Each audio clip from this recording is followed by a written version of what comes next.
Class 10th की maths की NCERT book है, पेज 50 और चैप्टर का नाम है pairs of linear equation in two variables. इसमें मैं आपको ये एग्जांपल 7 वाला जो है ये सॉल्व करके बताऊंगी। एग्जांपल 7 क्या बोल रहा है, solve the following pairs of equation by substitution method. हमें यहाँ पर क्या करना है, ये पेयर ऑफ इक्वेशंस दिए हुए हैं, ठीक है, एक ये है दूसरा ये, इसलिए इसको पेयर ऑफ इक्वेशंस बोला गया है और इक्वेशंस लीनियर इक्वेशन के फॉर्म में है। इसको हमें सॉल्व करना है मतलब कि एक्स और वाई की वैल्यू निकालनी है। किस मेथड से? By substitution method. तो देखिए इसको कैसे सॉल्व करना है। पहले मैं ये दोनों इक्वेशन लिख लेती हूँ। पहला इक्वेशन मेरा क्या दिया हुआ है, 7x minus 15y equal to 2 और दूसरा दिया हुआ है x plus 2y equal to 3, ठीक है। 7x minus 15y equal to 2, x plus 2y equal to 3। इसको हमें किस मेथड से सॉल्व करना है? बाय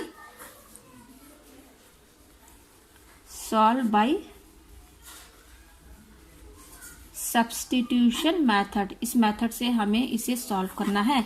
तो देखिए सब्स्टिट्यूशन मेथड में ये दो इक्वेशन दिए हुए हैं, तो आप पहला स्टेप ये कीजिएगा कि आप इन दोनों इक्वेशन में आप कोई एक इक्वेशन चूज कर लीजिए।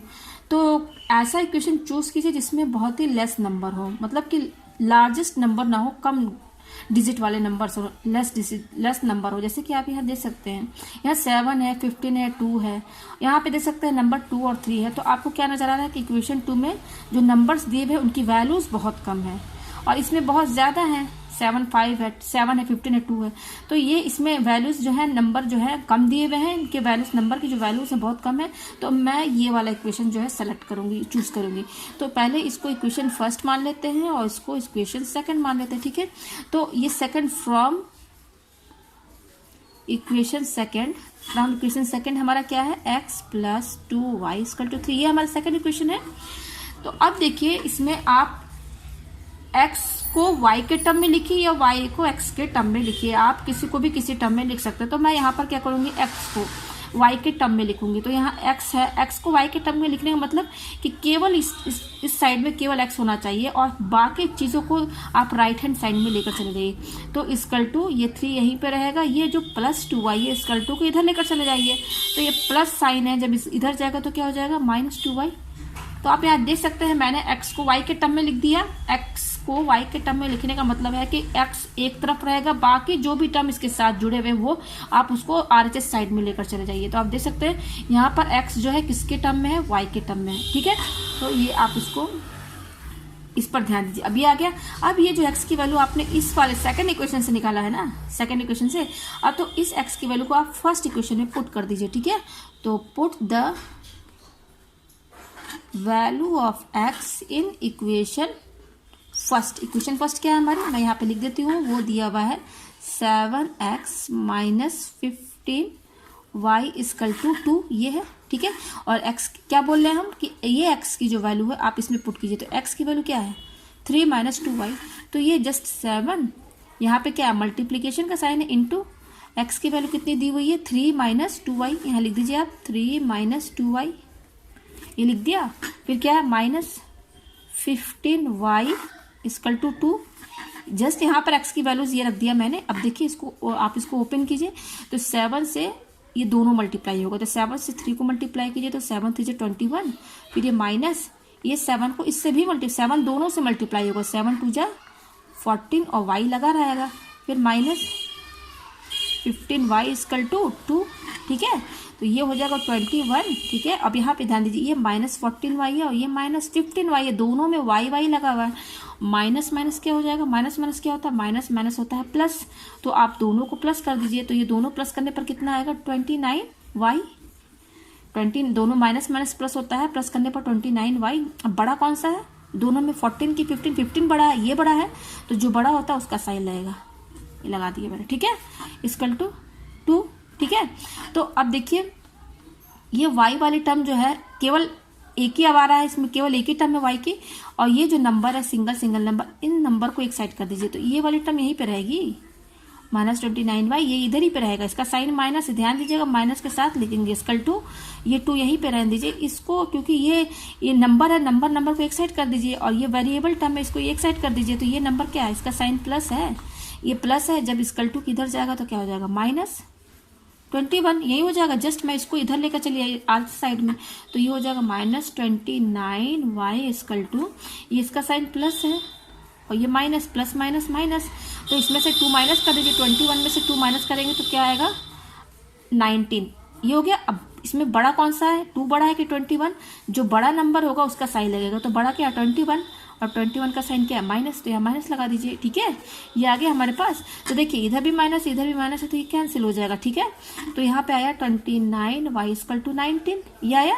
हमें क्या चाहिए y की वैल्यू, तो y इक्वल टू, इसके साथ देखिए 29y का मतलब है 29 इंटू वाई, तो y की वैल्यू चाहिए तो ये 19 यहीं पे लिख दीजिए और 29 इसके साथ मल्टीप्लाई में इक्वल टू में इक्वल टू के इधर साइड आएगा तो क्या हो जाएगा डिवाइड में हो जाएगा। तो देखिए ये y की वैल्यूज आ गई हमारे पास। ठीक है, अब हमारे पास y की वैल्यूज आ गई, हमें क्या सॉल्व करना है, सॉल्व का मतलब हमें x और y की वैल्यू लानी है। y की वैल्यू ये आ गई। ठीक है, तो x की वैल्यूज कैसे आएगी, यहाँ पे देख सकते हैं हमने ये x यहाँ से ये निकाला था, तो ये जो y की वैल्यू इसमें पुट कर दीजिए तो x की वैल्यू आ जाएगी। तो पुट द वैल्यू, ये मैं इसको इक्वेशन मान लेती हूँ, इसको इक्वेशन मैं b मान लेती हूँ। ठीक है, ये इक्वेशन क्या है मेरी b, तो put the value of y in equation b, ये b है मेरा इक्वेशन। ठीक है, ये b है, तो यहाँ पे मैं लिख देती हूँ कि put the value of y in equation b। Equation b हमारी क्या है, वो मैं इक्वेशन यहाँ पे लिख देती हूँ, x equal to 3 minus 2y, यही है हमारी इक्वेशन। ठीक है, तो x इक्वल टू 3 माइनस 2, इसके बीच में मल्टीप्लीकेशन है, इंटू y क्या है 19 माइनस 29, ये हमारे पास। तो x इक्वल टू 3 माइनस 2 से इसको मल्टीप्लाई करें, 2 इंटू 19 क्या हो जाएगा 38। ठीक है, अपॉन 29, ये आ गया। अब देखिए ये हो जाएगा x माइनस, एलसीएम ले लीजिए, sorry, x equal to LCM लेंगे तो 29 आएगा, 20, इसको अपॉन 1 कर लीजिए। अब एलसीएम ले लीजिए 29, तो 29 को 3 से मल्टीप्लाई कर लीजिए, तो मैं यहाँ मल्टीप्लाई कर लेती हूँ। 29 3 9 27 का 7, 3 2 6, 87 आया। यहाँ पे कितना आया 87 माइनस 38। ठीक है, ये आया। अब यहाँ से माइनस कर दीजिए इसको, 87 में से 38 माइनस करेंगे तो ये बचेगा 9। ठीक है, और यहाँ बचा हमारे पास 7 में से 3 गए 4, तो ये आ रहा है 49/29।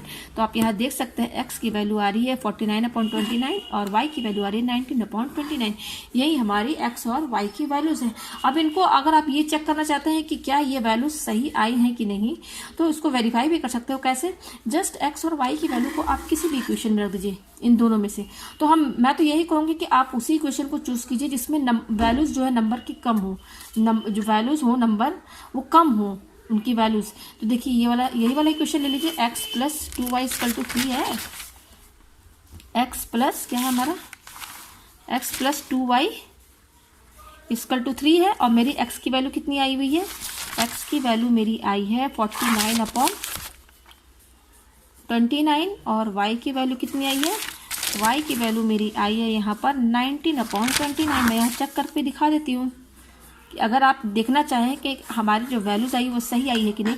तो देखिए ये x और ये y की वैल्यू तो यहाँ पे पुट कर देंगे, अगर वो 3 के बराबर आ गया तो इसका मतलब x और y की वैल्यू सही है। तो मैं पुट कर देती हूँ, x की वैल्यू कितनी आई है 49/29 प्लस 2 इंटू y कितना है 19/29। तो इसको सॉल्व कर लेते हैं।